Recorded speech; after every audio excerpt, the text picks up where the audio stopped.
El día de hoy concluimos con el estudio del capítulo 9 del Evangelio de San Juan. Y es interesante como en este capítulo pues hemos visto el relato de aquel hombre ciego de nacimiento que fue sanado por Jesús. Prácticamente Dios le da un par de ojos nuevos creados por él. Y pese a que era un hombre pues no letrado al estilo de aquellos tiempos, pudimos ver en este capítulo el pensamiento bíblico, teológico que tenía, muy superior al de los mismos fariseos. Y en este final vamos a hacer un repaso de esto. Así que estemos listos y veamos el capítulo 9, los versículos 35 al 41. El día de hoy vamos a estudiar el capítulo 9, vamos a finalizarlo Dios mediante, y para que no se extrañen, tengo una introducción previo al versículo 35, que tiene que ver con la edad, con la esperanza de vida. Ahorita van a ver ustedes a qué me refiero. En el estudio pasado se mencionó, basándome yo en uno de los estudiosos del tema, que él decía que calculaba que este ciego ha de haber andado por la época de sus 20, ¿verdad? 20, 25, quizás 30 años. Y cuando encontré este video en YouTube que dramatiza parte de esta historia, pues calcule usted las edades. Vamos a ver aquí. Ahí estamos. El de la izquierda, ahí dice ciego sanado, ¿verdad? Y a la derecha dicen los papás del ciego sanado. Para darme una idea más o menos, le mandé a mis hijos las fotos y les dije que me calcularan las edades. Por ejemplo, Pamela le calcula al ciego sanado como 50 años. Y al papá, que es el viejito, mi compañero de la derecha, le calculó unos 75, ¿verdad? Luego mi otro hijo dijo que el ciego sanado tenía 45 y el viejito, el papá, 65. Y el de en medio de mis hijos dice que si la pregunta que hago es en base a la imagen o a la expectativa de vida, ¿verdad? Así que miren lo que me contestó Caleb. Si es en base a la expectativa de vida de la época, el ciego podría tener entre los 20 y el papá tardíos 40, tempranos 50. Pero miren la respuesta que me mandó. Dijo, si es en cuanto a la expectativa de vida que había en ese tiempo. Yo no había hablado con ellos esto, solo les mandé esta foto que ustedes están viendo. Bueno, pues qué fue lo que encontramos ahí buscando en internet? La siguiente información de la esperanza de vida, o como me puso mi hijo, expectativa de vida en distintas regiones y en distintas épocas. Para los que van entrando, estoy haciendo una introducción con el tema de la esperanza de vida. En el 2014, porque fue lo que logré encontrar, la esperanza de vida en América del Norte en el 2014, y posiblemente para estos años ha mejorado, era de 77 años. Oceanía, entiéndase, Australia, Nueva Zelanda y, por ejemplo, Filipinas, etcétera, 75. Europa andaba por 74. América Latina y el Caribe, 72 años. O sea que en promedio a esa edad se está muriendo la gente en el 2014. En Asia, 70, pero África tenía una expectativa de vida baja de 58 años. Les quiero recordar que hace 30 años en Guatemala la expectativa de vida andaba alrededor de los 55.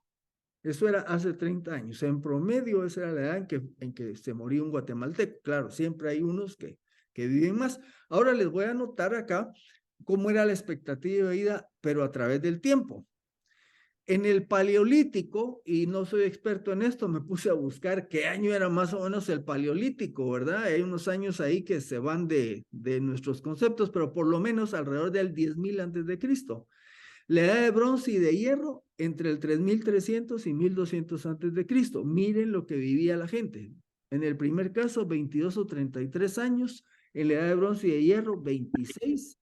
En la Grecia clásica, alrededor del año 510 antes de Cristo, esperanza de vida entre 25 y 28 años. Antigua Roma, del 753 en adelante, 22 a 28 años. Norteamérica precolombina, o sea, antes de que viniera Colón, alrededor del año 750 antes de Cristo, se vivía de 25 a 35 años.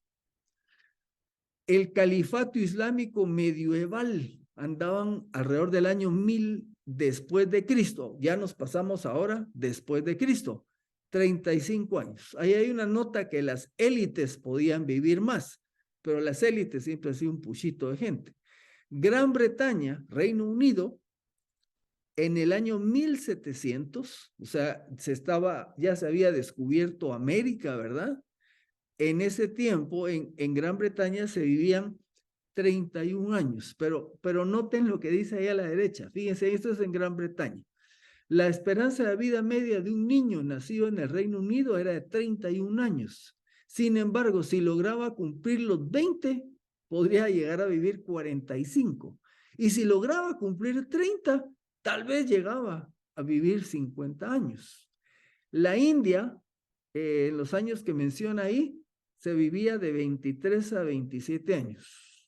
Promedio mundial en el siglo XIX, ¿estamos? Un siglo antes del siglo XX, el promedio de vida era de 28 a 32 años. Ahora, ¿por qué se moría la gente? Bueno, habían guerras, eso mataba a la población, habían enfermedades, se recuerdan ustedes de la famosa peste bubónica, la peste negra y todo lo demás que arrasó por miles y millones a la población. Entonces, los niños, se morían un montón de niños en el primeros años de vida por enfermedades. ¿Qué pasa en el siglo XX? Empiezan a descubrirse las vacunas, los antibióticos y todo. Miren qué pasa, inicio del siglo XX, la esperanza de vida sube a 50 a 65 años. Y ahora, parte final del siglo XX y comienzos del XXI, la esperanza de vida sube de 52 a 69 años. ¿A dónde quiero llevarlos? Que muy posiblemente en los tiempos de Jesucristo, la esperanza de vida haber andado ahí sacando promedios 35, quizás 40 años. Por lo tanto, al parecer, llegar a viejo era la excepción y no la norma en los tiempos del Nuevo Testamento. Nosotros hemos estudiado ya que, por ejemplo, la Virgen María concibió del Espíritu Santo al Señor Jesucristo y posiblemente se dicen los estudios, era un adolescente, tendría 15, 16, 17 años. Era la edad común en que se casaban en aquellas comunidades, eran jóvenes. ¿Cómo pasaba aquí en Guatemala? Aquí en el interior, hace unos 20 años, a esa edad se estaban casando los chiricitos, ¿verdad? Esto me lleva a pensar que los apóstoles eran más jóvenes respecto a cómo lo representan en las grabaciones modernas. Cuando uno mira historias de Jesús y todo, ponen a Pedro así, hasta más grande que Jesús, ¿verdad? Es posible que eran más patojos. Aquí esto solo es una reflexión que nos ayuda a pensar cómo tenemos que ver la historia hacia atrás, tratar de llegar a su contexto y no mirarla desde nuestro contexto. Esto era solo para darles un soplidito de un tema así un poco diferente. Ahora sí, vayamos con el estudio de hoy y vamos a recordar que vamos a comparar dos teologías, pensamientos teológicos. Vamos a ver el pensamiento teológico de los fariseos basándonos en este capítulo. Miren, para los fariseos, un buen número que fue el que predominó, decían acerca de Jesucristo que no era de Dios porque no guardaba el sábado. Ese era su concepto. Que Jesucristo, él no es de Dios porque él no guarda el sábado. Y luego, ¿qué más afirman? Dicen, nosotros sabemos que este hombre es pecador. Y dijimos la semana anterior que ni siquiera habían hecho una evaluación completa ni terminado de interrogar al ciego sanado y a ellos habían llegado a un veredicto. Ahora, el otro lado, miremos la teología del ciego sanado. Entonces volvieron a hablar al ciego y le dicen, ¿qué dices tú de él, de Jesucristo, puesto que te abrió los ojos? Y el ciego contestó, el que había sido sanado, dijo que es profeta. Qué interesante, ¿verdad? Entre lo que decían los fariseos y lo que dice este hombre que había sido sanado. Dice que Jesús es profeta. Y entonces él respondió cuando le preguntan, le dicen, tienes que darle gloria a Dios. Nosotros sabemos que este hombre es pecador. Y viene este hombre, el sanado, y dice, si es pecador, no lo sé. Anoto ahí, no juzgó. ¿Verdad? Una cosa se dijo, que habiendo sido ciego, ahora veo. ¿Qué más tenemos dentro del pensamiento teológico del ciego sanado? Dice él, sabemos que Dios no oye a los pecadores, pero si alguien es temeroso de Dios y hace su voluntad, a ese oye. Desde la eternidad nunca se oyó que alguien abriera los ojos de uno que había nacido ciego. Si o sea, Jesús, no procediera de Dios, no podría ser nada. En pocas palabras dijo que Jesús procedía de Dios. Y ustedes saben que no en el capítulo 9, pero en capítulos anteriores a Jesús ya le habían dicho estos fariseos que estaba fuera de sí, como quien dice loco, o que estaba endemoniado, ¿verdad? Demonio tienes, le dijeron, eres un samaritano cuando le dan ese tipo de insulto. Y este hombre tenía un mejor pensamiento, siendo que no era un estudioso como los fariseos, respecto a Jesús. Así como hay ceguera física, que es lo que vimos en el estudio anterior, también hay ceguera espiritual. Y en estos últimos versículos vamos a ver parte de este contraste. El que ahora mira físicamente, aún está ciego espiritualmente. Me refiero al hombre que estamos hablando. Y Jesús lo sacará de esas tinieblas. Y entonces, veamos el versículo 35. Dice, Jesús oyó que lo habían echado fuera, al que había sanado. Y cuando lo halló, le dijo, ¿crees tú en el Hijo del Hombre? Le hace esa pregunta. Ahora, a ver, veamos un poco. La iniciativa en la salvación de quién es, obviamente es de Dios. Y vemos nuevamente a Jesús buscando a este hombre. ¿Por qué decimos nuevamente? Bueno, es que la primera vez que lo buscó, por así decirlo, fue cuando lo encuentra ahí pidiendo limosna y Jesús lo sana, le da la vista. O sea, Jesús fue el que tomó la iniciativa, no fue el hombre que le dijo, dame, sáname, no, fue Jesús. Y ahora en el tema espiritual, nuevamente Jesús toma la iniciativa. Ahora la pregunta que nos podemos hacer es, ¿por qué Jesús toma la iniciativa? Romanos 3, versículos 10 y 11 nos va a decir esto. No hay justo ni aún uno. No hay quien entienda, y aquí subrayo, no hay quien busque a Dios. El ser humano en su estado natural está muerto en sus delitos y pecados. No tiene la capacidad de buscar a Dios. Por eso es Dios el que toma la iniciativa. Dios es el que envía a Jesucristo a pagar el precio que nosotros no podíamos. ¿Cuál es la pregunta que le hace Jesús? ¿Crees tú en el Hijo del Hombre? Y claro, nosotros aquí pensaríamos, bueno, ¿cómo va a entender este acaba de ver? No era un hombre muy letrado, podríamos decir. Sin embargo, ya vimos que sí tenía un buen pensamiento teológico.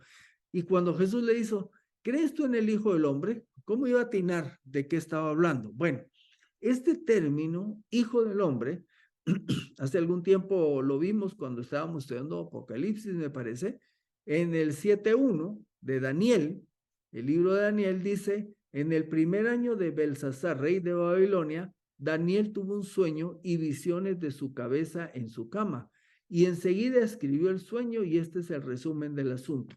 Hay un texto que sigue a este versículo, yo voy a llegar hasta el que nos interesa, que es el versículo 13 y 14 del mismo capítulo. Escribe Daniel, estaba yo mirando en las visiones de la noche y he aquí que en las nubes del cielo venía alguien como hijo del hombre. Aquí, de aquí está esa frase hijo del hombre, es tomada aquí de Daniel 7, 13 y 14. Este hijo del hombre llegó hasta el anciano de días y lo presentaron delante de él. Entonces le fue dado el dominio, la majestad y la realeza. Todos los pueblos, naciones y lenguas le servían. Su dominio es dominio eterno que no se acabará y su reino uno que no será destruido. De aquí viene el término hijo del hombre. Y en la mentalidad judía de la época, obviamente se reconocía que la expresión hijo del hombre de Daniel 7 se refería al Mesías. Así que ya se imaginan, cuando le dice que si cree en el Hijo del Hombre, lo que está entendiendo, y lo vamos a volver a ver, era crees en el Mesías. Hijo del Hombre es una de las expresiones con las que más se expresa Jesús de sí mismo. El Hijo del Hombre vino a salvar lo que se había perdido, el Hijo del Hombre no vino, él mismo se decía así, el Hijo del Hombre. Obviamente sus seguidores, quienes lo oían, entendían que Jesús estaba diciendo que él era el Mesías.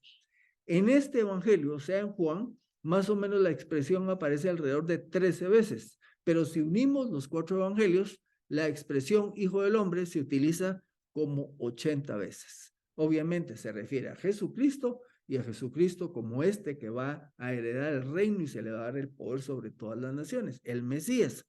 Mateo 16, versículos 13 y 14, que vamos a atar la cosa.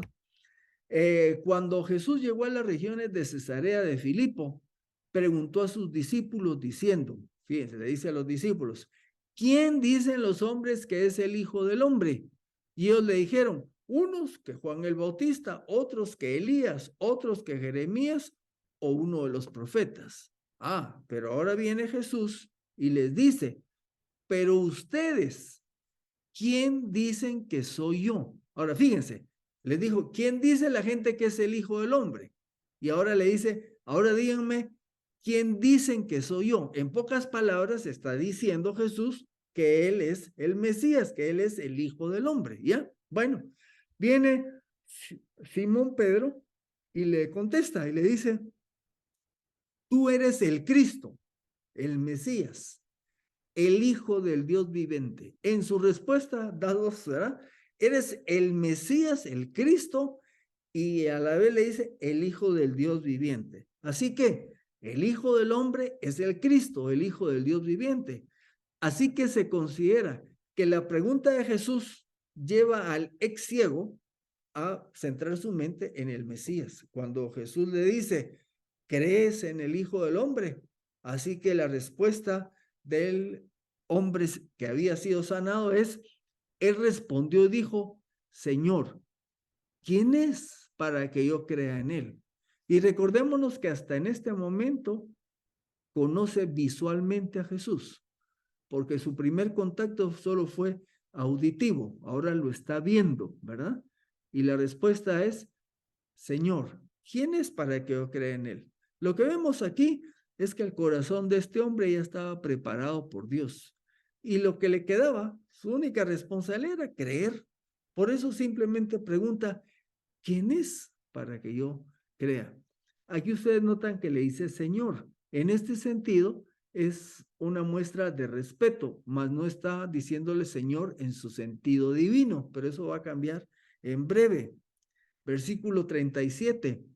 Jesús le dijo, ¿quién es para que yo crea? Pregunta el hombre. Jesús le dice, lo has visto y el que habla contigo, él es. ¿Quién es el Hijo del Hombre? Le está diciendo, yo soy. Si la pregunta fuera, ¿quién es el Mesías? Yo soy. La respuesta es directa. Y dicho en otras palabras, me has visto. Soy el que habla contigo. ¿Se recuerdan que vimos algo similar en el capítulo 4? Allá con la mujer samaritana. Le dijo la mujer, sé que viene el Mesías, que es llamado el Cristo. Cuando Él venga nos declarará todas las cosas. Y Jesús le dijo, yo soy el que habla contigo. Pues un encuentro similar está teniendo aquí con este hombre. ¿Y cuál es la respuesta del hombre? Y dijo, creo, Señor, y lo adoró. Este creer es el creer de salvación. Y esto se ve evidenciado porque automáticamente creo, Señor, y dice, y le adoró. La parte está, este verbo adoró, que lo adoró, dice, se postró delante del Señor, ya sea físicamente o con su corazón. Es una acción, la acción de adorar a, es una acción que solo Dios puede recibir. Y más en la mentalidad judía, ellos no iban a adorar a nadie más que no fuera Dios. Así que este hombre está adorando al Señor Jesucristo y le vuelve a decir Señor. solo que ahora cambió. Ahora cuando le está diciendo Señor, ahora sí es en el sentido divino, el Señor, ¿verdad? Así que aquí vemos el momento de conversión del que había sido sanado, el que era ciego físicamente, todavía era ciego espiritualmente, y en este momento se termina su ceguera espiritual porque cree en Jesucristo como su Señor y Salvador. Veamos la progresión de la fe de este ciego sanado. En el versículo 11 del capítulo 9, le dice este hombre, dice, refiriéndose a Jesús, dice, el hombre que se llama Jesús, cuando le cuenta a los demás cómo era que había recuperado la vista. Más adelante estamos viendo una progresión de fe. En el versículo 17 se refiere a Jesús como profeta. En el 33, uno que viene de Dios. Y entonces llega el cenit de su fe en el versículo 38 al reconocerlo como Señor, ¿verdad? Ahí vemos ese avance. Bueno, versículo 39. Y dijo Jesús, para juicio yo he venido a este mundo, para que vean los que no ven y los que ven sean hechos ciegos. Y recuérdense que ahora estamos hablando del ámbito espiritual. Y algunos de ustedes van a decir, bueno, pero ¿cómo dice que para juicio yo he venido? Tal vez no les va a hacer clic por otros pasajes. Vamos a ver. Para juicio yo he venido a este mundo, dice. Y entonces, ustedes dicen, entonces, ¿qué con Juan 12:47? Juan 12:47 dice, si alguien oye mis palabras y no las guarda, yo no lo juzgo, porque yo no vine para juzgar al mundo, sino para salvar al mundo. Y usted, bueno, si él dice que no vino a juzgar al mundo, ¿cómo es que aquí está diciendo que para juicio he venido a este mundo? Bueno, vamos a tratar de unir aquí estos cabos. Les voy a leer un pasaje y aquí no puse la cita, pero es el capítulo 3 del versículo 17 en adelante, cuando Jesús está hablando con Nicodemo. Así que la cita que viene a continuación es del capítulo 3 de Juan, versículo 17 en adelante. La palabra que utiliza la Reina Valera 2015, y me parece que lo cotejé también con la Nueva Biblia de las Américas, la palabra que utiliza en estos, es un par de versículos, la palabra es condenar. Pero si ustedes buscan el término griego, es el término griego que sería de la palabra crino, ¿verdad? Y que quiere decir condenar, pero también quiere decir juzgar. Entonces, yo puse aquí la combinación de las dos, porque Dios no envió a su Hijo al mundo para condenar, juzgar al mundo, sino para que el mundo sea salvo por él. ¿Se fija? Entonces, estamos viendo en el 9 que dice, para juicio he venido, dice Jesús. Pero aquí nos está diciendo que no vino a eso, sino vino para que el mundo sea salvo por él. Pero ahora aquí, en lo que viene, vamos a entender por qué es que dice Jesús que vino para juicio. Y aquí está. El que cree en él, en Cristo, no es condenado, juzgado.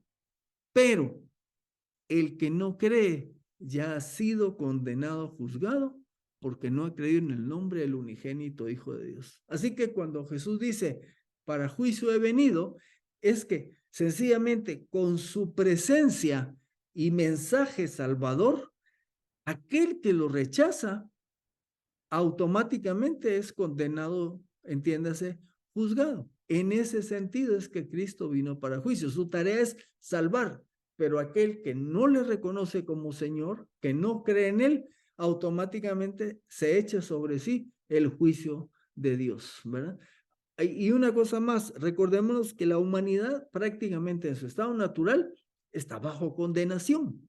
Lo único que tiene el ser humano de esperanza es ser salvado por Cristo, para evitarse que en un futuro se corrobore ese juicio de condenación cuando Jesús va a estar juzgando, cuando venga en su segunda venida, que va a juzgar a toda la humanidad, en especial a los que lo rechazaron, que van a recibir el juicio de condenación eterna. Bien, el mismo versículo dice, para juicio he venido a este mundo, y agrega, para que vean los que no ven. Y recalco, hablando en términos espirituales, los que no ven, ¿quiénes son los que no ven? Son aquellos que no reconocen su necesidad espiritual. Los que no ven son aquellos que no se dan cuenta que necesitan de Jesucristo. Cuando vamos a Mateo capítulo 5, vemos que se les llama pobres en espíritu. Así que los que reconocen su necesidad espiritual, esos ciegos van a poder ver, porque reconocen su necesidad espiritual y llegan a creer en Cristo. Por otro lado, y los que, cambié, sí, y los que ven, dice, van a ser hechos ciegos. ¿Quiénes son estos que ven? Los que ven son los que creen que están bien y no necesitan a Jesús. Esos que creen que están bien y que creen que no necesitan a Jesús, se van a quedar en las tinieblas. Esto es, separados de Dios. Así que los fariseos, ellos eran los que se creían que estaban bien y eran los que rechazaban a Jesucristo. Bueno, versículo 40. Al oír esto, algunos de los fariseos que andaban con él le dijeron, ¿acaso somos nosotros también ciegos? Así como quien dice que lo que le estás diciendo a ese hombre, que nos estás tirando una pedrada, nos está diciendo que también somos ciegos nosotros. Algunos fariseos oyeron la conversación de Jesús con el ciego sanado y preguntan, ¿nos incluyes también a nosotros en la categoría de ciegos espirituales? Como dije, ellos se consideraban lo mejor de la sociedad judía en lo espiritual. 41. Les dijo Jesús, si fueran ciegos, no tendrían pecado, pero ahora, porque dicen, vemos, su pecado permanece. Como que hay un juego ahí de palabras, ¿verdad? Entonces veamos qué les está diciendo Jesús. Jesús les responde, si en verdad fueran ciegos espirituales que reconocen su necesidad de Dios, ¿verdad? No habría problema.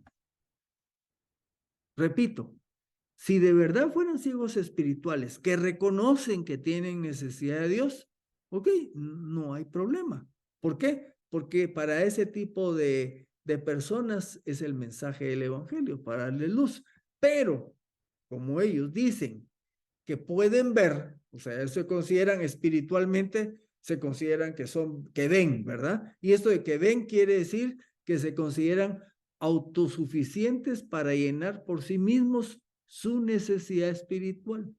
Recuérdense cómo era que ellos pensaban que se ganaba el cielo por medio de obras, y obras que incluso iban más allá de lo que la Biblia ponía. Ellos habían creado todavía más obras que había que hacer para ganarse la salvación. Así que ellos que se consideran que ven, es porque ellos son autosuficientes, ¿verdad? Entonces, lo que pasa es que en realidad permanecen en el pecado de la incredulidad. Ahora entendemos por qué no pueden creer en Cristo, porque se sienten, no necesitamos nada, ¿verdad? Nosotros ya nos ganamos el camino al cielo por nuestro sistema religioso que tenemos. Ahora terminamos acá, pero vamos a ir a algo que pueda aplicarse a nuestra vida común, a lo que hacemos cada día. Cuando nosotros compartimos el evangelio, cuando le decimos a alguien, estás separado de Dios y tienes necesidad de salvación. Por eso Jesucristo murió por tus pecados. Y si crees en Él, te perdona y te da vida eterna y llegas a ser hijo de Dios. Aquí sí como un resumen de lo que es presentar el evangelio. Pues obviamente le dijimos que es pecador, que está separado de Dios, que necesita el perdón de Jesús, que Cristo murió por él para pagar por sus pecados y que si cree en él, recibe perdón y llega a ser hijo de Dios. Ahí sintetizado. ¿Y qué nos responden un buen número de personas? No, gracias. Yo estoy bien, ¿verdad? Y dirán, otro será el que necesita que le vas a hablar eso que me estás diciendo. Yo no. Yo veo dos aspectos aquí de la ceguera espiritual que se manifiesta así. Uno, está el grupo de gente que se cree lo suficientemente buena comparado con otros. Y ustedes van a ver que en la gente que compartimos eso es lo que pasa. Ellos dicen, no, yo no soy pecadores, aquellos, pecadores los políticos, pecadores los estos, pecadores, ¿va? Pero yo no soy, pues no soy como ellos, ¿va? Yo estoy bien. Esta gente que se cree lo suficientemente buena comparado con otros, como para tener necesidad de perdón de Dios. Ese es un grupo de gente, de ciegos espirituales. Ahí podríamos decir, podría ser una persona que por su religión cree que está bien, y puede ser que diga, no, gracias vos, yo soy católico. Otro me puede decir, gracias vos, yo soy evangélico, ¿verdad? Porque ahí creció desde chiquito y él pues dice, yo soy salvo, ¿verdad? Por mi afiliación religiosa, pero no por una decisión personal. Y cualquier otra religión, lo mismo le puede decir el musulmán, el budista, va a decir, no, yo he cumplido con lo que mi religión me pide y entonces estoy bien. Esto es un grupo de ciegos. A este grupo pertenecen los mismos fariseos. ¿Cuál es el otro grupo? Y no quiere decir que solo esto haya, pero son los grandes.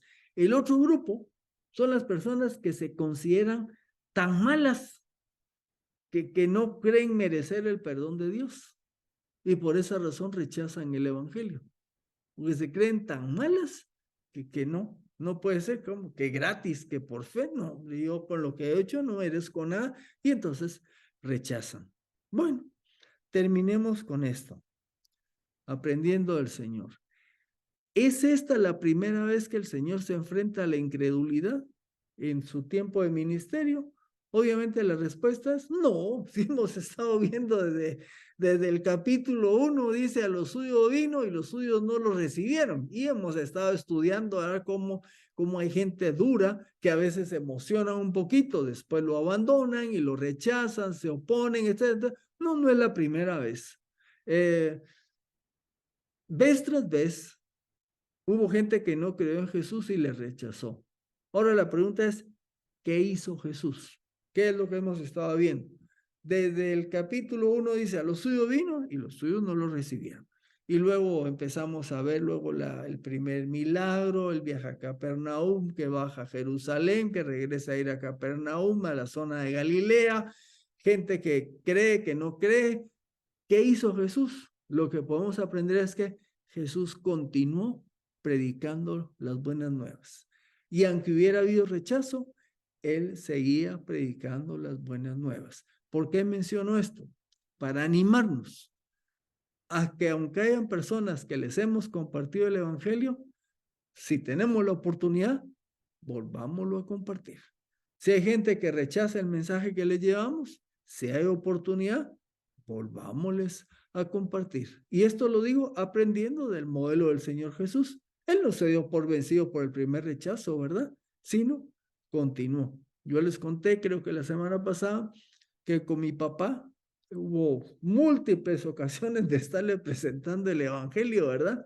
No llegamos a saber si algún día tomó su decisión, pero por toda la vida, esto lo hicimos también con mi suegro, el papá de Mario Guillén, porque éramos todo ese montón de gente de la misma época queriendo compartir la fe con nuestras familias, ¿verdad? Y hay otros que sí se convirtió mi mamá, mi hermano, mi otro hermano más chiquito, un primo, y así hubo gente que sí respondió al evangelio. Así que el ánimo es para que sigamos con esta tarea, sigamos el ejemplo que Jesús nos ha dado. Y entonces podemos decir buenas noches y terminamos por hoy con el capítulo 9. Bien, vamos a abrir entonces los micrófonos y Dios mediante podemos tener un intercambio ahí del tema que hemos visto hoy. Así que abrimos micrófonos para que ustedes puedan participar.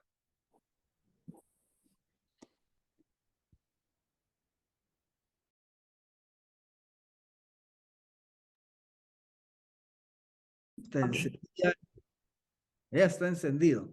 Y entonces vamos a ver si funciona todo como debe ser. Bueno, El día de hoy vamos a estudiar el capítulo 9, vamos a finalizarlo Dios mediante, vamos a estudiar los capítulos 35 al 41. Y para que no se extrañen, tengo una introducción previo al versículo 35 que tiene que ver con la edad, con la esperanza de vida. Ahorita van a ver ustedes a qué me refiero. En el estudio pasado se mencionó, basándome yo en uno de los estudiosos del tema, que él decía que calculaba que este ciego ha de haber andado por la época de sus 20, ¿verdad? 20, 25, quizás 30 años. Y cuando encontré este video en YouTube que dramatiza parte de esta historia, pues calcule usted las edades. Vamos a ver aquí. Ahí estamos. El de la izquierda, ahí dice ciego sanado, ¿verdad? Y a la derecha dicen los papás del ciego sanado. Para darme una idea más o menos, le mandé a mis hijos las fotos y les dije que me calcularan las edades. Por ejemplo, Pamela le calcula al ciego sanado como 50 años. Y al papá, que es el viejito, mi compañero de la derecha, le calculó unos 75, ¿verdad? Luego mi otro hijo dijo que el ciego sanado tenía 45 y el viejito, el papá, 65. Y el de en medio de mis hijos dice que si la pregunta que hago es en base a la imagen o a la expectativa de vida, ¿verdad? Así que miren lo que me contestó Caleb. Si es en base a la expectativa de vida de la época, el ciego podría tener entre los 20 y el papá tardíos 40, tempranos 50. Pero miren la respuesta que me mandó. Dijo, si es en cuanto a la expectativa de vida que había en ese tiempo. Yo no había hablado con ellos esto, solo les mandé esta foto que ustedes están viendo. Bueno, pues ¿qué fue lo que encontramos ahí buscando en internet? La siguiente información de la esperanza de vida, o como me puso mi hijo, expectativa de vida en distintas regiones y en distintas épocas. Para los que van entrando, estoy haciendo una introducción con el tema de la esperanza de vida. En el 2014, porque fue lo que logré encontrar, la esperanza de vida en América del Norte en el 2014, y posiblemente para estos años ha mejorado, era de 77 años. Oceanía, entiéndase, Australia, Nueva Zelanda y, por ejemplo, Filipinas, etcétera, 75. Europa andaba por 74. América Latina y el Caribe, 72 años. O sea que en promedio a esa edad se está muriendo la gente en el 2014. En Asia, 70. Pero África tenía una expectativa de vida baja de 58 años. Les quiero recordar que hace 30 años en Guatemala la expectativa de vida andaba alrededor de los 55. Eso era hace 30 años. En promedio esa era la edad en que se moría un guatemalteco. Claro, siempre hay unos que viven más. Ahora les voy a anotar acá cómo era la expectativa de vida, pero a través del tiempo. En el Paleolítico, y no soy experto en esto, me puse a buscar qué año era más o menos el Paleolítico, ¿verdad? Hay unos años ahí que se van de nuestros conceptos, pero por lo menos alrededor del 10.000 antes de Cristo. La edad de bronce y de hierro entre el 3300 y 1200 antes de Cristo. Miren lo que vivía la gente. En el primer caso, 22 o 33 años. En la edad de bronce y de hierro, 26. En la Grecia clásica, alrededor del año 510 antes de Cristo, esperanza de vida entre 25 y 28 años. Antigua Roma, del 753 en adelante, 22 a 28 años. Norteamérica precolombina, o sea, antes de que viniera Colón, alrededor del año 750 antes de Cristo, se vivía de 25 a 35 años. El califato islámico medieval andaban alrededor del año 1000 después de Cristo. Ya nos pasamos ahora después de Cristo, 35 años. Ahí hay una nota que las élites podían vivir más, pero las élites siempre han sido un puchito de gente. Gran Bretaña, Reino Unido, en el año 1700, o sea, ya se había descubierto América, ¿verdad? En ese tiempo, en Gran Bretaña se vivían 31 años, pero noten lo que dice ahí a la derecha. Fíjense, esto es en Gran Bretaña. La esperanza de vida media de un niño nacido en el Reino Unido era de 31 años. Sin embargo, si lograba cumplir los 20, podría llegar a vivir 45. Y si lograba cumplir 30, tal vez llegaba a vivir 50 años. La India, en los años que menciona ahí, se vivía de 23 a 27 años. Promedio mundial en el siglo XIX, ¿estamos? Un siglo antes del siglo XX, el promedio de vida era de 28 a 32 años. Ahora, ¿por qué se moría la gente? Bueno, habían guerras, eso mataba a la población, habían enfermedades, se recuerdan ustedes de la famosa peste bubónica, la peste negra y todo lo demás que arrasó por miles y millones a la población. Entonces, los niños, se morían un montón de niños en el primer año, primeros años de vida por enfermedades. ¿Qué pasa en el siglo XX? Empiezan a descubrirse las vacunas, los antibióticos y todo. Miren qué pasa, inicio del siglo XX, la esperanza de vida sube a 50 a 65 años. Y ahora, parte final del siglo XX y comienzos del XXI, la esperanza de vida sube de 52 a 69 años. ¿A dónde quiero llevarlos? Que muy posiblemente en los tiempos de Jesucristo, la esperanza de vida haber andado ahí sacando promedios 35, quizás 40 años. Por lo tanto, al parecer, llegar a viejo era la excepción y no la norma en los tiempos del Nuevo Testamento. Nosotros hemos estudiado ya que, por ejemplo, la Virgen María concibió del Espíritu Santo al Señor Jesucristo y posiblemente se dicen los estudios, era un adolescente, tendría 15, 16, 17 años. Era la edad común en que se casaban en aquellas comunidades, eran jóvenes. ¿Cómo pasaba aquí en Guatemala? Aquí en el interior, hace unos 20 años, a esa edad se estaban casando los chiricitos, ¿verdad?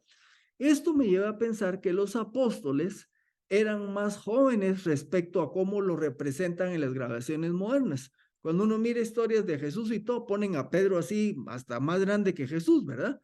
Es posible que eran más patojos. Aquí esto solo es una reflexión que nos ayuda a pensar cómo tenemos que ver la historia hacia atrás, tratar de llegar a su contexto y no mirarla desde nuestro contexto. Esto era solo para darles un soplidito de un tema así un poco diferente. Ahora sí, vayamos con el estudio de hoy y vamos a recordar que poquito vamos a comparar dos teologías, pensamientos teológicos. Vamos a ver el pensamiento teológico de los fariseos basándonos en este capítulo.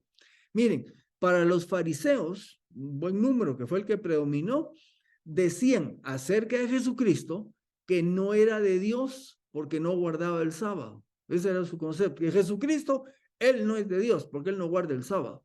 Y luego, ¿qué más afirman? Dicen, nosotros sabemos que este hombre es pecador. Y dijimos la semana anterior que ni siquiera habían hecho una evaluación completa ni terminado de interrogar al ciego sanado y a ellos habían llegado a un veredicto. Ahora, el otro lado, miremos la teología del ciego sanado. Entonces volvieron a hablar al ciego y le dicen, ¿qué dices tú de él, de Jesucristo, puesto que te abrió los ojos? Y el ciego contestó, el que había sido sanado, dijo que es profeta. Qué interesante, ¿verdad? Entre lo que decían los fariseos y lo que dice este hombre que había sido sanado. Dice que Jesús es profeta. Y entonces él respondió cuando le preguntan, le dicen, tienes que darle gloria a Dios. Nosotros sabemos que este hombre es pecador. Y viene este hombre, el sanado, y dice, si es pecador, no lo sé. Anoto ahí, no juzgó, ¿verdad? Una cosa se dijo, que habiendo sido ciego, ahora veo. ¿Qué más tenemos dentro del pensamiento teológico del ciego sanado? Dice él, sabemos que Dios no oye a los pecadores, pero si alguien es temeroso de Dios y hace su voluntad, a ese oye. Desde la eternidad nunca se oyó que alguien abriera los ojos de uno que había nacido ciego. Si o sea, Jesús, no procediera de Dios, no podría ser nada. En pocas palabras dijo que Jesús procedía de Dios. Y ustedes saben que no en el capítulo 9, pero en capítulos anteriores a Jesús ya le habían dicho estos fariseos que estaba fuera de sí, como quien dice loco, o que estaba endemoniado, ¿verdad? Demonio tienes, le dijeron, eres un samaritano cuando le dan ese tipo de insulto.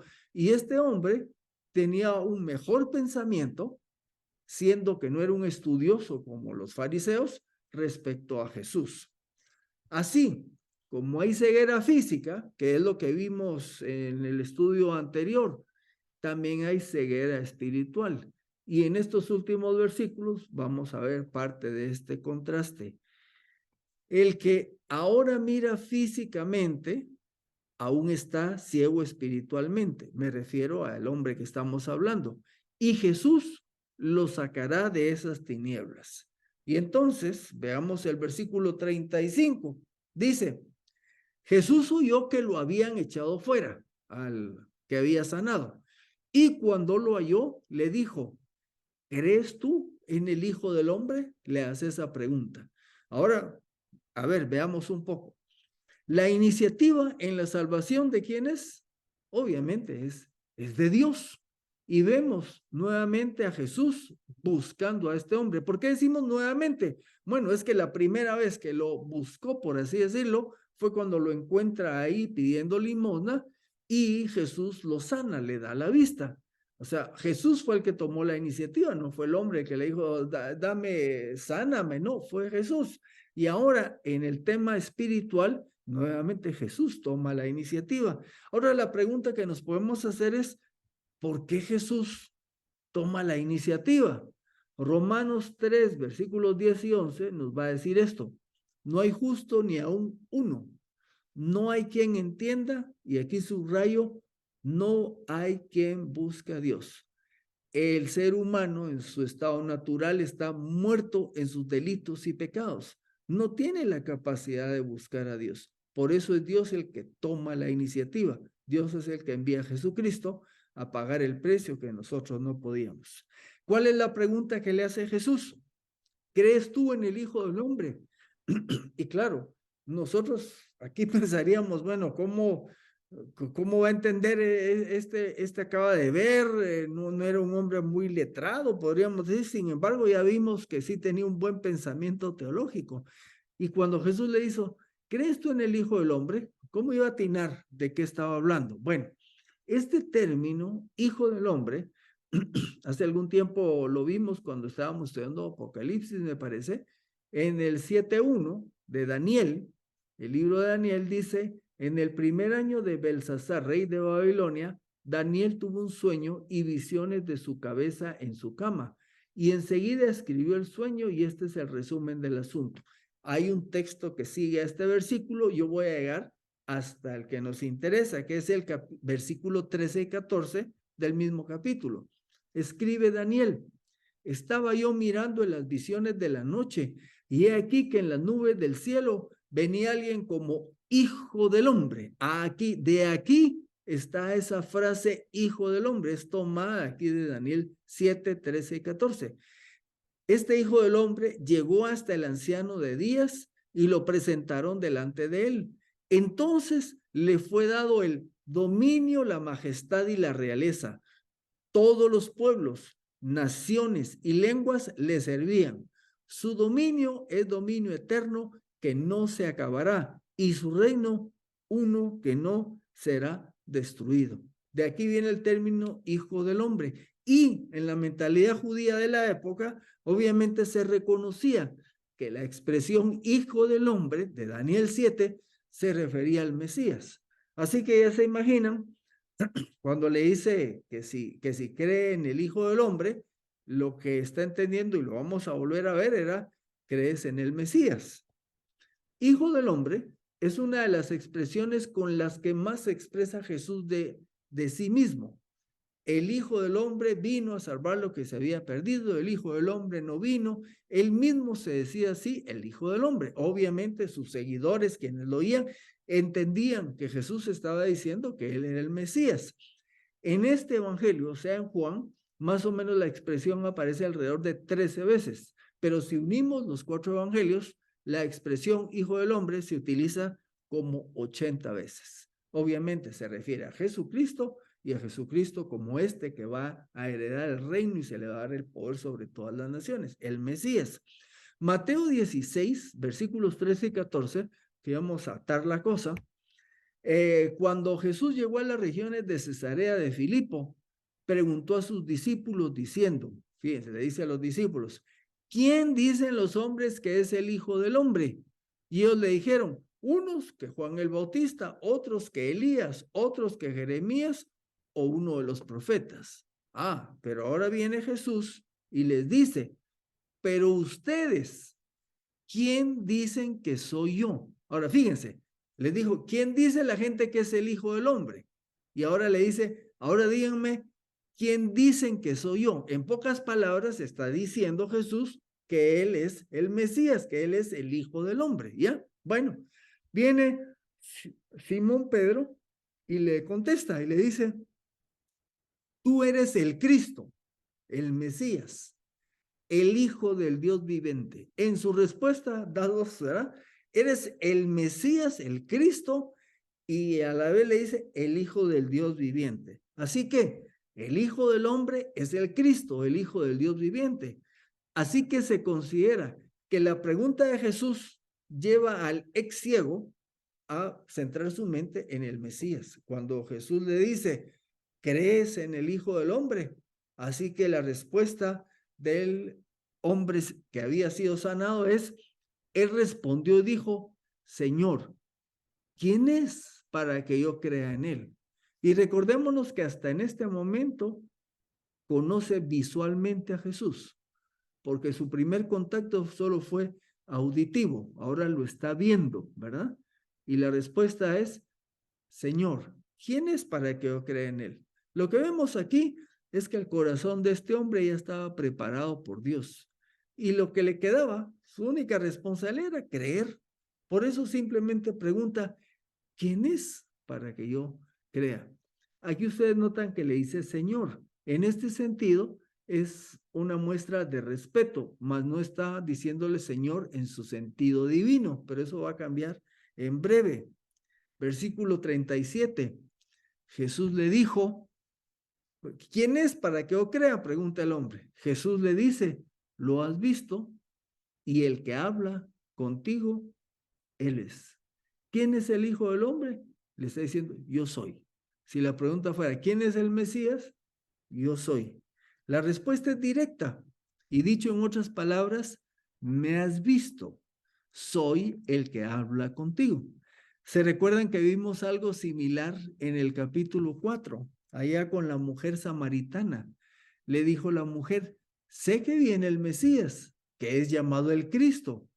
Cuando Él venga, nos declarará todas las cosas. Y Jesús le dijo, yo soy el que habla contigo. Pues un encuentro similar está teniendo aquí con este hombre.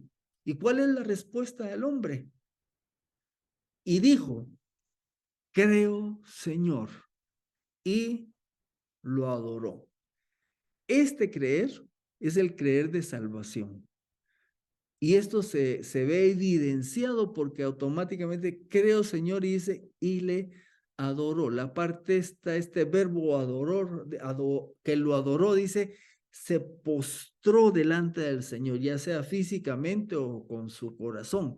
Es una acción, la acción de adorar a, es una acción que solo Dios puede recibir. Y más en la mentalidad judía, ellos no iban a adorar a nadie más que no fuera Dios. Así que este hombre está adorando al Señor Jesucristo y le vuelve a decir Señor, solo que ahora cambió. Ahora cuando le está diciendo Señor, ahora sí es en el sentido divino, el Señor, ¿verdad?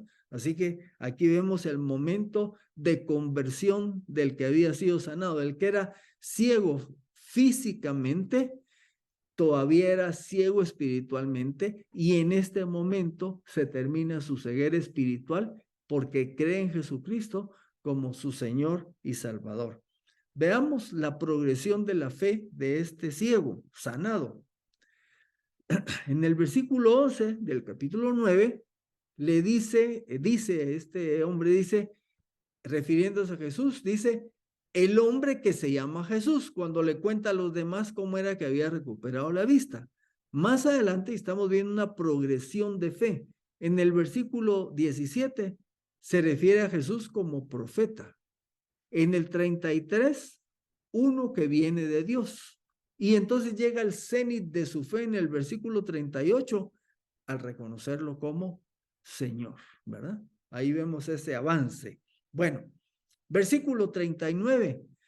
Y dijo Jesús, para juicio yo he venido a este mundo, para que vean los que no ven y los que ven sean hechos ciegos. Y recuérdense que ahora estamos hablando del ámbito espiritual. Y algunos de ustedes van a decir, bueno, pero ¿cómo dice que para juicio yo he venido? Tal vez no les va a hacer clic por otros pasajes. Vamos a ver. Para juicio yo he venido a este mundo, dice. Y entonces, ustedes dicen, entonces, ¿qué con Juan 12:47? Juan 12:47 dice, si alguien oye mis palabras y no las guarda, yo no lo juzgo, porque yo no vine para juzgar al mundo, sino para salvar al mundo. Y usted, bueno, si él dice que no vino a juzgar al mundo, ¿cómo es que aquí está diciendo que para juicio he venido a este mundo? Bueno, vamos a tratar de unir aquí estos cabos. Les voy a leer un pasaje y aquí no puse la cita, pero es el capítulo 3 del versículo 17 en adelante, cuando Jesús está hablando con Nicodemo. Así que la cita que viene a continuación es del capítulo 3 de Juan, versículo 17 en adelante. La palabra que utiliza la Reina Valera 2015, y me parece que lo cotejé también con la Nueva Biblia de las Américas, la palabra que utiliza en estos, es un par de versículos, la palabra es condenar. Pero si ustedes buscan el término griego, es el término griego que sería de la palabra crino, ¿verdad? Y que quiere decir condenar, pero también quiere decir juzgar. Entonces, yo puse aquí la combinación de las dos, porque Dios no envió a su Hijo al mundo para condenar, juzgar al mundo, sino para que el mundo sea salvo por él. ¿Se fija? Entonces, estamos viendo en el 9 que dice, para juicio he venido, dice Jesús. Pero aquí nos está diciendo que no vino a eso, sino vino para que el mundo sea salvo por él. Pero ahora aquí, en lo que viene, vamos a entender por qué es que dice Jesús que vino para juicio. Y aquí está. El que cree en él, en Cristo, no es condenado, juzgado. Pero el que no cree ya ha sido condenado, juzgado, porque no ha creído en el nombre del unigénito Hijo de Dios. Así que cuando Jesús dice, para juicio he venido, es que sencillamente con su presencia y mensaje salvador, aquel que lo rechaza automáticamente es condenado, entiéndase, juzgado. En ese sentido es que Cristo vino para juicio. Su tarea es salvar, pero aquel que no le reconoce como Señor, que no cree en él, automáticamente se echa sobre sí el juicio de Dios, ¿verdad? Y una cosa más, recordémonos que la humanidad prácticamente en su estado natural está bajo condenación. Lo único que tiene el ser humano de esperanza es ser salvado por Cristo, para evitarse que en un futuro se corrobore ese juicio de condenación cuando Jesús va a estar juzgando, cuando venga en su segunda venida, que va a juzgar a toda la humanidad, en especial a los que lo rechazaron, que van a recibir el juicio de condenación eterna. Bien, el mismo versículo dice, para juicio he venido a este mundo, y agrega, para que vean los que no ven. Y recalco, hablando en términos espirituales, los que no ven, ¿quiénes son los que no ven? Son aquellos que no reconocen su necesidad espiritual. Los que no ven son aquellos que no se dan cuenta que necesitan de Jesucristo. Cuando vamos a Mateo capítulo 5, vemos que se les llama pobres en espíritu. Así que los que reconocen su necesidad espiritual, esos ciegos van a poder ver, porque reconocen su necesidad espiritual y llegan a creer en Cristo.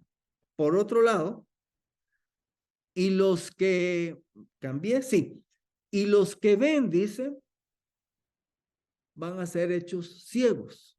¿Quiénes son estos que ven? Los que ven son los que creen que están bien y no necesitan a Jesús. Esos que creen que están bien y que creen que no necesitan a Jesús, se van a quedar en las tinieblas. Esto es, separados de Dios. Así que los fariseos, ellos eran los que se creían que estaban bien y eran los que rechazaban a Jesucristo. Bueno, versículo 40.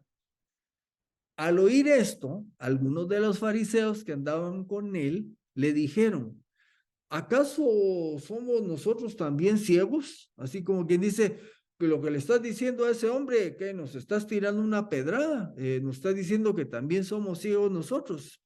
Algunos fariseos oyeron la conversación de Jesús con el ciego sanado y preguntan, ¿nos incluyes también a nosotros en la categoría de ciegos espirituales? Como dije, ellos se consideraban lo mejor de la sociedad judía en lo espiritual. 41. Les dijo Jesús, si fueran ciegos, no tendrían pecado, pero ahora, porque dicen, vemos, su pecado permanece. Como que hay un juego ahí de palabras, ¿verdad? Entonces veamos qué les está diciendo Jesús. Jesús les responde, si en verdad fueran ciegos espirituales que reconocen su necesidad de Dios, ¿verdad? No habría problema.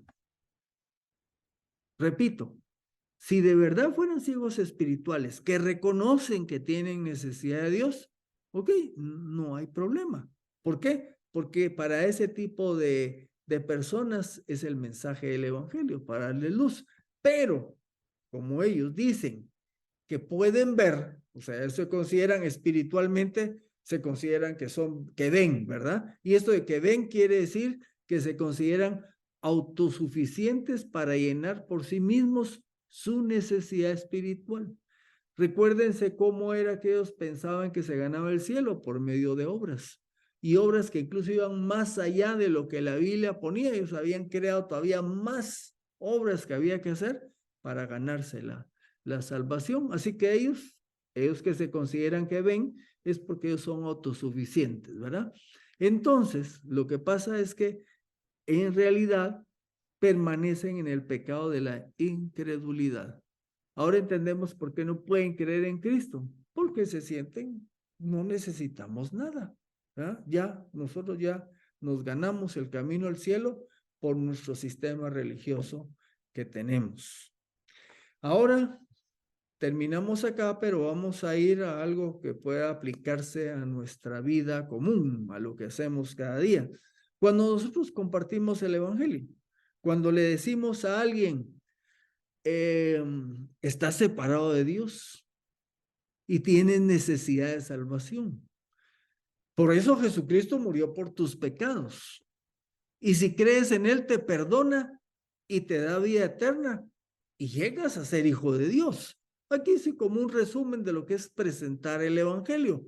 Pues obviamente le dijimos que es pecador, que está separado de Dios, que necesita el perdón de Jesús, que Cristo murió por él para pagar por sus pecados y que si cree en él, recibe perdón y llega a ser hijo de Dios. Ahí sintetizado. ¿Y qué nos responden un buen número de personas?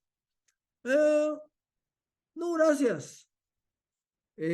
Yo estoy bien, ¿verdad? Y dirán, otro será el que necesita que le vas a hablar eso que me estás diciendo. Yo no. Yo veo dos aspectos aquí de la ceguera espiritual que se manifiesta así. Uno, está el grupo de gente que se cree lo suficientemente buena comparado con otros. Y ustedes van a ver que en la gente que compartimos eso es lo que pasa. Ellos dicen, no, yo no soy pecadores, aquellos, pecadores los políticos, pecadores los estos, pecadores, ¿va? Pero yo no soy, pues no soy como ellos, ¿va? Yo estoy bien. Esta gente que se cree lo suficientemente buena comparado con otros, como para tener necesidad de perdón de Dios. Ese es un grupo de gente, de ciegos espirituales. Ahí podríamos decir, podría ser una persona que por su religión cree que está bien, y puede ser que diga, no, gracias vos, pero yo soy católico. Otro me puede decir, gracias vos, yo soy evangélico, ¿verdad? Porque ahí creció desde chiquito y él pues dice, yo soy salvo, ¿verdad? Por mi afiliación religiosa, pero no por una decisión personal. Y cualquier otra religión, lo mismo le puede decir el musulmán, el budista, va a decir, no, yo he cumplido con lo que mi religión me pide y entonces estoy bien. Esto es un grupo de ciegos. A este grupo pertenecen los mismos fariseos. ¿Cuál es el otro grupo? Y no quiere decir que solo esto haya, pero son los grandes. El otro grupo son las personas que se consideran tan malas que no creen merecer el perdón de Dios. Y por esa razón rechazan el evangelio. Porque se creen tan malas que no puede ser como que gratis, que por fe, no, yo con lo que he hecho no merezco nada, y entonces rechazan. Bueno, terminemos con esto, aprendiendo del Señor. ¿Es esta la primera vez que el Señor se enfrenta a la incredulidad en su tiempo de ministerio? Obviamente la respuesta es no. Si hemos estado viendo desde el capítulo 1, dice a los suyos vino y los suyos no lo recibieron. Y hemos estado estudiando ahora cómo hay gente dura que a veces se emocionan un poquito, después lo abandonan y lo rechazan, se oponen, etc. No, no es la primera vez. Vez tras vez, hubo gente que no creyó en Jesús y le rechazó. Ahora la pregunta es, ¿qué hizo Jesús? ¿Qué es lo que hemos estado viendo? Desde el capítulo 1 dice, a los suyos vino y los suyos no lo recibieron. Y luego empezamos a ver luego el primer milagro, el viaje a Capernaum, que baja a Jerusalén, que regresa a ir a Capernaum, a la zona de Galilea, gente que cree, que no cree. ¿Qué hizo Jesús? Lo que podemos aprender es que Jesús continuó predicando las buenas nuevas. Y aunque hubiera habido rechazo, él seguía predicando las buenas nuevas. ¿Por qué menciono esto? Para animarnos a que aunque hayan personas que les hemos compartido el evangelio, si tenemos la oportunidad, volvámoslo a compartir. Si hay gente que rechaza el mensaje que les llevamos, si hay oportunidad, volvámosles a compartir. Y esto lo digo aprendiendo del modelo del Señor Jesús. Él no se dio por vencido por el primer rechazo, ¿verdad? Sino continuó. Yo les conté, creo que la semana pasada, que con mi papá hubo múltiples ocasiones de estarle presentando el evangelio, ¿verdad? No llegamos a saber si algún día tomó su decisión, pero por toda la vida. Esto lo hicimos también con mi suegro, el papá de Mario Guillén, porque éramos todo ese montón de gente de la misma época queriendo compartir la fe con nuestras familias, ¿verdad? Y hay otros que sí se convirtió mi mamá, mi hermano, mi otro hermano más chiquito, un primo, y así hubo gente que sí respondió al evangelio. Así que el ánimo es para que sigamos con esta tarea, sigamos el ejemplo que Jesús nos ha dado. Y entonces podemos decir buenas noches y terminamos por hoy con el capítulo 9. Al finalizar el capítulo 9, recalcamos la enseñanza de cómo se comportó Jesús con todas aquellas personas que una vez tras otra no creían en su mensaje, lo rechazaban, y pudimos ver cómo Jesús continuó insistentemente, amorosamente, compartiendo la verdad del Evangelio, compartiendo con todos aquellos que Él era el Mesías, el Salvador, que aquellos que creyeran en Él, entonces saldrían de la ceguera espiritual y tendrían una nueva vista porque adquirirían la vida eterna que Dios ofrece. En fin, es nuestra tarea entonces continuar con ese trabajo a través del tiempo de presentar el Evangelio con aquellos que el Señor nos pone a nuestro alrededor. Y aunque a veces haya rechazo, bueno, sigamos adelante. Hay personas que quizás no en la primera, segunda, tercera vez, o quizás con alguien más, no nosotros, llegarán a creer en el Señor porque tuvieron la oportunidad de escuchar el mensaje de salvación. Nos vemos hasta la próxima.